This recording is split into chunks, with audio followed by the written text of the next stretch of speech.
افسانہ کفن کا تجزیاتی مطالعہ 8 دہائی قبل لکھا گیا منشی پریم چند کا یہ افسانہ کفن اس دور میں سماج کے دبے کچلے طبقے کی حقیقی عکاسی پیش کرتا ہے۔ اس کہانی میں کل 4 کردار ہیں: گھیسو، مادھو اور بدھیا۔ چوتھا کردار زمیندار کا ہے، جو ایک طرح سے اس سماج کا عکاس ہے جو اس دور میں استحصال کرنے والی قوت کے روپ میں موجود تھا۔ استحصال کرنے والی یہ قوت آج بھی سماج میں اپنا وجود قائم کیے ہوئے ہے، صرف پوزیشن تبدیل ہو گئی ہے۔ کہانی کفن کی ابتدا بدھیا کے درد ذہ میں مبتلا ہونے سے ہوتی ہے۔ اس کے منہ سے ایسی دلخراش چیخیں نکل رہی تھی کہ گھیسو اور مادھو کلیجہ تھام لیتے ہیں۔ اگر قاری کی قوت سماعت متاثر نہیں ہے تو سمجھ لیجئے کہ بدھیا کا کرب، درد، چیخیں، کراہے مسلسل کفن کی آخری سطر تک کانوں میں گونجتی رہتی ہے۔ قاری اس درد اور کرب کو بخوبی محسوس کر سکتا ہے۔ درد ذہ کے دوران بدھیا کی دلخراش صدا نکلنے پر مادھو اور گھیسو کا کلیجہ تھام لینا اس بات کی غمازی کرتا ہے کہ دونوں کا احساس زندہ ہے۔ افسانے کے منظر سے ہی احساس اور بے حسی کی کشمکش عیا ہوتی ہے۔ جب سے بدھیا آئی تھی تب سے وہ دونوں بے غیرتوں کے پیٹ کا دوزخ بھرتی رہتی تھی۔ آج وہ زندگی اور موت سے لڑ رہی ہے، تب بھی دونوں صرف اپنے اپنے دوزخ کو بھرنے کی فکر میں مبتلا ہے۔ دونوں میں سے کسی ایک کو بھی اس بات کی فکر نہیں کہ اس کے لیے کچھ انتظام کرے۔ گھیسو آلو چھیلتے ہوئے جب مادھو سے اس کی بیوی کا حال معلوم کرنے کے لیے کہتا ہے تو وہ کوٹھری کے اندر جانے سے یہ کہہ کر انکار کر دیتا ہے کہ اسے بدھیا کو اس حالت میں دیکھنے سے ڈر لگتا ہے۔ دراصل یہاں مفاد میاں بیوی کے رشتے پر غالب آ جاتا ہے۔ مادھو اس لیے انکار کر دیتا ہے کہ گھیسو آلوؤں کا بڑا حصہ کھا نہ جائے۔ یہی وہ مفاد ہے جو کئی اندیشوں کو جنم دیتا ہے۔ بدھیا اندر اکیلی تڑپتی رہتی ہے۔ اس کی خبر گیری کرنے والا کوئی نہیں ہے۔ تیمارداری تو بہت دور کی بات رہی، بدھیا کا حوصلہ بڑھانے والا کوئی نہیں۔ حاشیے پر زندگی گزارنے والے انسانوں کے محلے یا گھر ویسے بھی گاؤں سے دور ہی ہوتے تھے۔ یہاں افسانے میں جو فضا قائم کی گئی ہے وہ جاڑوں کی رات ہے۔ سارا گاؤں سناٹے میں اور تاریکی میں جذب ہو گیا ہے۔ ایسی فضا میں بدھیا کے کراہنے کی آواز واقعی دل کو چیر کر رکھ دینے والی ہوں گی، مگر یہاں منشی پریم چند نے یہ بات واضح کرنے کی کوشش کی ہے کہ اتنا سب کچھ ہونے کے باوجود گھیسو اور مادھو الاؤ کی گرد بیٹھے جلتے ہوئے آلو کھانے میں مگن ہے۔ یعنی دونوں کرداروں کی سوچ اپنی بھوک اور پیاس تک محدود ہو گئی ہے کہ وہ اپنی بھوک کے علاوہ کسی اور بات پر توجہ ہی نہیں دیتے۔ انہوں نے گھیسو اور مادھو کی بے حسی، بے غیرتی اور نکمے پن کو کہانی میں اجاگر کیا ہے۔ کفن کو پڑھنے سے پہلے اگر قاری مہاجنی تہذیب کو ذہن میں رکھے تو اس کہانی کی تفہیم قدرے آسان ہو جاتی ہے۔ مہاجنی تہذیب کے اصول و ضوابط میں اس بات کو فوقیت دی جاتی ہے کہ دبے کچلے انسانوں کو مزید دبا کر رکھا جائے۔ اگر وہ گردن اٹھانے کی کوشش کرے تو اس پر قرض کا بوجھ بڑھا دیا جائے۔ اسی نظریے کا آج کے دور سے موازنہ کیا جائے تو اس کی جھلک یا اس کا نیا روپ گلوبلائزیشن کے صارفیت ازم میں دکھائی دے گا۔ کہانی میں فلیش بیک کی تکنیک کی مدد سے کچھ یادوں کو بھی فوکس کیا گیا ہے۔ مثلاً آلو کھاتے کھاتے گھیسو کو اس وقت ٹھاکر کی بارات کا یاد آنا जिसमें वो 20 साल पहले गया था। उस दावत में उसे जो कुछ मयस्सर हुआ था वो उसकी जिंदगी में एक यादगार वाकया बन गया और आज भी उसकी याद ताज़ा थी। इस याद में ठाकुर को दरिया दिल बताया गया है, लेकिन ये बात ज़हन नशीन रहे कि ये वाकया तकरीबन 20 साल पहले का है। इन 20 वर्षों में दुनिया तब्दील हो चुकी है। अब कहानी का मंजर तब्दील होता है। इस मंजर में घेसू और माधव आलू खाकर पानी पीते हैं और वही अलाव के सामने अपनी धोतियां ओढ़कर पेट में पांव डाले सो जाते हैं। इसी से मेल खाता हुआ एक मंजर हमें पौष की रात में भी नजर आता है। हल्कू खेत चरने की परवाह किए बिना ही राख के पास चादर ओढ़कर सो गया था। हल्कू के पास चादर थी, घेसू और माधव के पास सिर्फ धोतिया है। पांव पेट में डाले पड़े रहने को दो बड़े अजगर का कुंडलियां मारे पड़े रहने से तशबीह देना मुसन्निफ की फनकारी पर दलालत करता है। सुबह माधव कोठरी में जाकर देखता है कि उसकी बीवी ठंडी हो चुकी है।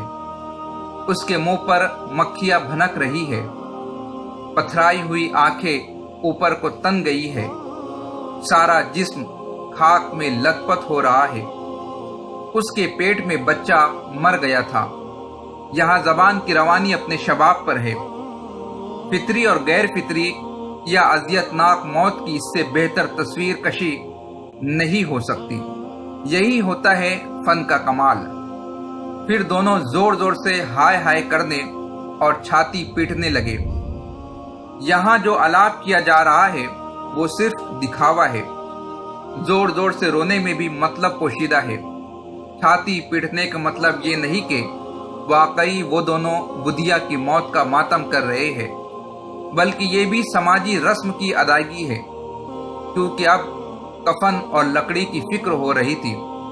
दोनों रोते रोते जमींदार के पास जाते हैं। गांव के जमींदार ऐसे मौकों पर काम चोर रियाया पर एहसान करने से नहीं चूकते थे। हालांकि जमींदार को उनकी सूरत से नफरत थी। हरामखोर बदमाश कहकर 2 रुपये फेंक दिए। ऐसे वक्त गांव वाले भी मदद करते थे। जैसे तैसे 5 रुपये जमा हो गए। किसी ने अनाज दे दिया, किसी ने लकड़ी। गांव में इंसानियत अब भी बाकी है। यहाँ बगौर मुशाहिदा करे तो मालूम होता है कि प्रेमचंद किसानों की बदहाली के साथ उनके औसाफ हमीदा को भी पेश करते हैं।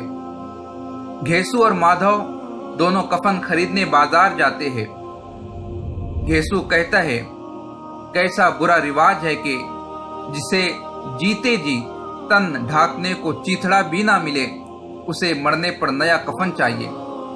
माधव यहाँ खामोश नहीं रहता। वो भी कहता है, कफन लाश के साथ जल ही तो जाता है। यहाँ प्रेमचंद सिर्फ इतना इशारा करते हैं कि दोनों एक दूसरे के दिल की बात ताड़ रहे थे। कारी भी इस बात से वाकिफ हो जाता है। दिन भर की दौड़ धूप के बाद भी वो कफन खरीद नहीं पाते। दोनों इत्तेफाक से एक शराब खाने के सामने जा पहुंचे। थोड़ी देर के लिए थोड़ा सा तजब्जुब रहा। फिर तजब्जुब को झटक कर घेसू शराब फरोश के पास पहुंचकर कहता है, साहू जी, एक बोतल हमें भी देना। दोनों बरामदे में बैठे तली हुई मछली का जायका लेते हुए पी रहे थे। 2-3 पेग के बाद सुरूर आ गया। इस हालत में छठी हिस्स जाग जाती है। अब फलसफियाना बातें होने लगती है। कफन जल ही तो जाता, बहू के साथ तो ना जाता, दस्तूर है। नहीं तो लोग बासों को हमारे रुपए क्यों दे देते हैं। कौन देखता है परलोक में मिलता है या नहीं।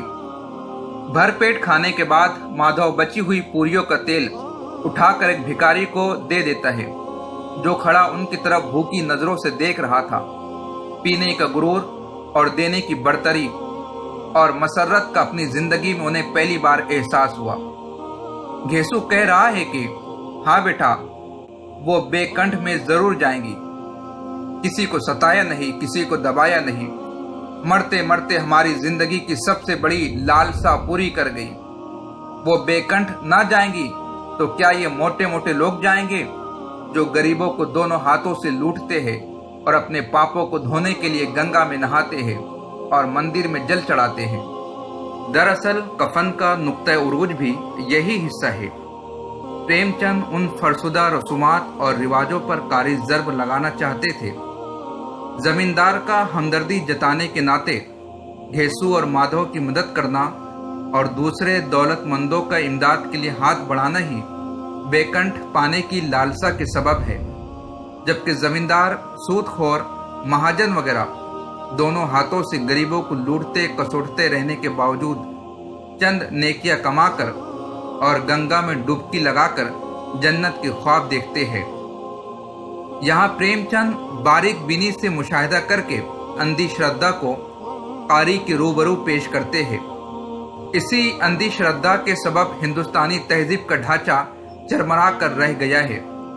इसी अंधी श्रद्धा की मुखालफत तहजीब को सालमियत अता कर सकती है। फरसुदा रस्म रिवाज के खिलाफ सूफी संतों ने मुहिम चलाई थी। जब हम अदब को तहजीबी नुक्ते नज़र से देखना चाहते हैं तो प्रेमचंद की तहजीबी विरासत को परखना ज़रूरी हो जाता है। मुंशी प्रेमचंद ने कफन में इस बात को बतौर ख़ास उजागर किया है कि इंसान की बुनियादी ज़रूरतों की अगर तकमील नहीं होती है तो उसमें बेहिसी का अंसुर गालिब आ जाता है, बेगैरती बढ़ जाती है, अंदर का इंसान मरने लगता है। आहिस्ता आहिस्ता वो इंसानी कदरों के एहसास से बेबहरा हो जाता है। उसे इंसानी रिश्तों का पास नहीं रहता। उसे दम तोड़ते हुए इंसान को देखकर दुख और तकलीफ नहीं होती। कफन को भूख और नादारी से ज्यादा इंसानी सफाकी और गुलामी का अफसाना कहा जा सकता है, जो इंतहाई मुफलिसी की हालत में पैदा होता है। इस अफसाने में रिश्तों की शिकस्त के साथ अजियतनाक खुदगर्जी को पेश किया गया है। हकीकत निगारी का ये उसलूब उर्दू अफसाने में खास तौर से तरक्की पसंद तहरीक के ज़ेर असर मकबूल हुआ। निचले तबके की महरूमियों, मजबूरियों और उसके नतीजे में पैदा होने वाली सफाकियों को आगे चलकर सुदर्शन, कृष्णचंद और ख्वाजा अहमद अब्बास वगैरह ने अपने अफसानों में पेश करने की कामयाब कोशिश की है। इस तरह मुंशी प्रेमचंद का यह अफसाना रुझान साज अफसानों के ज़ुमरे में शुमार किया जाता है। इसी तरह मारूजी इम्तिहानात में और भी बहुत से अफसाने शामिल है। इस एजुकेशनल चैनल पर उन तमाम अफसानों का खुलासा, तज्ज़ियाती मुतालिया और तनकीदी जायज़ा पेश किया जाएगा। आपसे गुजारिश है, चैनल को सब्सक्राइब कीजिए, बेल आइकॉन को क्लिक कीजिए और वीडियो की लिंक को अपने दोस्त अहबाब में शेयर कीजिए। मिलते हैं अगली वीडियो में। खुदा हाफिज़।